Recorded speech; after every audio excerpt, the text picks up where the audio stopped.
एक गांव में नकुल और सोहन नाम के दो दोस्त रहते थे। दोनों में बहुत गहरी दोस्ती थी। नकुल एक धार्मिक व्यक्ति था। वो हर काम भगवान के भरोसे छोड़ देता और मेहनत नहीं करता। नकुल बिना मेहनत के भगवान से पैसों की कामना करता रहता था। लेकिन सोहन मेहनती था। वो हर काम बड़ी लगन और मेहनत से करता। दोनों के परिवार की स्थिति कुछ खास नहीं थी और उनके घर भी पुराने थे। दोनों अपने अपने घर नए बनाना चाहते थे। सोहन, हमारे परिवार की स्थिति अच्छी नहीं है और हमारे घर भी पुराने हैं। बारिश के मौसम में हमें तकलीफों का सामना करना पड़ता है, इसलिए हमें कुछ काम करके पैसे कमाने चाहिए। मुझे तो कुछ समझ में नहीं आ रहा कि हम क्या काम करें। हाँ नकुल, तुम सही कह रहे हो। हमें कुछ ना कुछ काम तो करना होगा। क्यों ना हम खेत में फसल उगाए। हम दोनों साथ में मिलकर फसल उगाएंगे और पैसे आपस में आधे आधे बांट लेंगे। ठीक है, हम फसल ही उगाएंगे, लेकिन हमारे पास भूमि तो है ही नहीं। फसल कहाँ उगाएं? हमारे पास जो भी पैसा है उन्हें मिलाकर हम 1 बीघा भूमि खरीदेंगे और फसल उगाएंगे। हाँ, ये ठीक है। हम कल सुबह ही भूमि खरीदेंगे। दूसरे दिन नकुल और सोहन ने मिलकर 1 बीघा भूमि खरीदी और भूमि पर गेहूं बोए।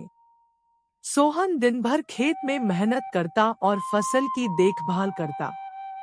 लेकिन नकुल मेहनत न करके भगवान से पैसे और फसल मांगता। ऐसे ही समय बीतता गया और फसल तैयार हो गई। अरे वाह, फसल तो बहुत अच्छी हुई है। इस फसल को बाजार में बेचेंगे तो अच्छा पैसा मिलेगा।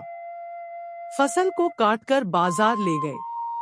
गेहूं की गुणवत्ता अच्छी होने की वजह से गेहूं का अच्छा दाम मिला, जिससे सोहन और नकुल को अच्छा मुनाफा हुआ।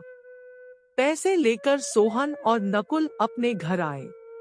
इन पैसों का ज्यादा हिस्सा मुझे मिलना चाहिए, क्योंकि मैंने खेत में ज्यादा मेहनत की है। नहीं, पैसों का ज्यादा हिस्सा मुझे मिलना चाहिए, क्योंकि मैंने भगवान से इसकी प्रार्थना की, तभी हमें अच्छी फसल मिली है। ऐसे ही दोनों बहस करते रहे, लेकिन कोई निष्कर्ष नहीं निकला। ठीक है, हम मुखिया जी के पास जाएंगे। अब वही फैसला करेंगे कि ज्यादा पैसा किसे मिलना चाहिए। सोहन और नकुल मुखिया के पास गए और मुखिया को सारी बात बताई। ठीक है, तुम दोनों का फैसला होगा, लेकिन आज नहीं, कल सुबह। कल सुबह तुम दोनों मेरे पास आ जाना। और ये लो, ये 2 चावल की बोरियां, इनमें चावल के साथ कंकड़ है। कल सुबह तक तुम दोनों को चावल और कंकड़ अलग करके लाने हैं। बाद में फैसला करूंगा कि ज्यादा पैसे किसे मिलने चाहिए। सोहन और नकुल चावल की बोरी लेकर घर आए। मुझे आज पूरी रात जागकर ये चावल और कंकड़ अलग करने होंगे। हे भगवान, इस बोरी से चावल और कंकड़ अलग कर देना। ऐसा कहकर नकुल सो जाता है और सोहन पूरी रात जागकर चावल और कंकड़ अलग करता है। दूसरे दिन सोहन और नकुल अपनी अपनी चावल की बोरियां लेकर मुखिया के पास गए। हाँ तो नकुल, अपनी चावल की बोरी दिखाओ। अरे ये क्या? इसमें तो कंकड़ वैसे के वैसे ही है। तुमने कंकड़ अलग नहीं किए? मैंने भगवान से प्रार्थना की थी, लेकिन पता नहीं चावल और कंकड़ अलग क्यों नहीं हुए। तुमने तुम्हारा काम भगवान के भरोसे छोड़ दिया और मेहनत नहीं की। लेकिन सोहन ने मेहनत करके चावल और कंकड़ अलग किए। इसी तरह सोहन ने खेत में मेहनत की, इसलिए ज्यादा पैसे सोहन को मिलेंगे।